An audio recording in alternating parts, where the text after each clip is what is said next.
To form a complex sentence, use an independent clause and a dependent clause. It's important to remember that a clause has a subject and a verb. An independent clause will look like a sentence. A dependent clause will look a little bit like a sentence, but at the beginning of it will be a subordinating conjunction, such as if, when, after, because, while, etc.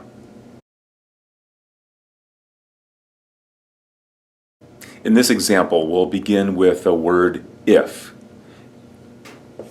If I can't find my keys, and then we'll put a comma here because the sentence begins with a subordinating conjunction. I won't be able to start my car.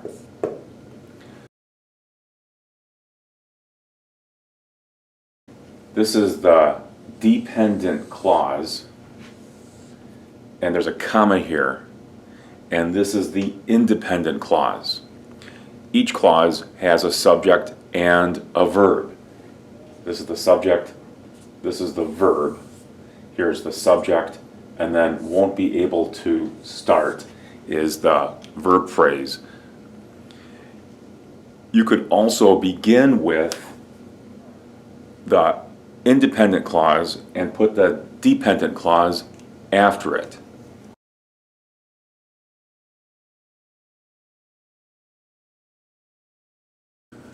A complex sentence is formed by an independent clause and a dependent clause.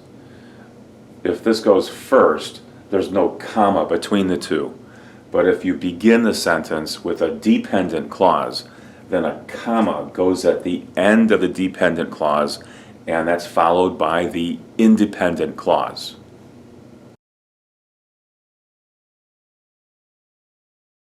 He asked his friends to come over before the game started. Before the game started, comma, he asked his friends to come over. This begins with a dependent clause. There's a comma here, and then the independent clause. In the dependent clause, the subject is game and the verb is started.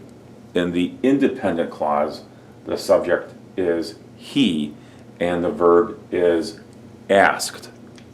When Alice gets home, she will make dinner.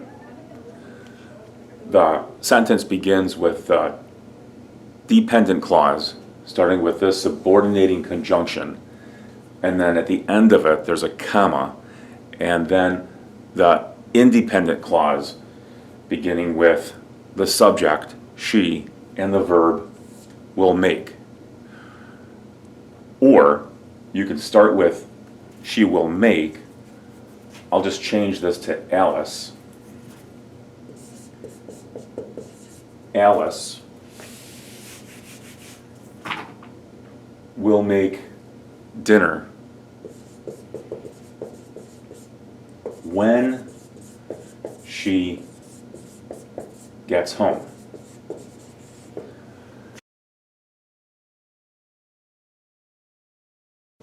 Isaac needs to stay home and study because he has a test tomorrow. Here's the independent clause that ends here, and then the dependent clause begins with because he has a test tomorrow. You could start the sentence with because Isaac has a test tomorrow, and there's a comma here. This is the dependent clause, and then the independent clause starts here. He needs to stay home and study. Notice that in both sentences you have a subject and then a verb. This is the dependent clause. This is the independent clause. Whenever we get together, comma, we have a good time. Here's the dependent clause. And here is the independent clause. Sometimes the dependent clause appears in the middle of the sentence. In this example, here's the independent clause. People is the subject, and the verb that matches it is right here. And then the dependent clause is in the middle. Who live downstairs? This gives information about the people. It's an adjective clause, and it's right in the middle of the sentence. If we removed this dependent clause, the sentence is still good. The people are from Venezuela. However, we don't know who they are or where they live. So you have to add in the adjective clause. This would be the dependent clause. The people who live downstairs. This is the subject, and then that's the verb.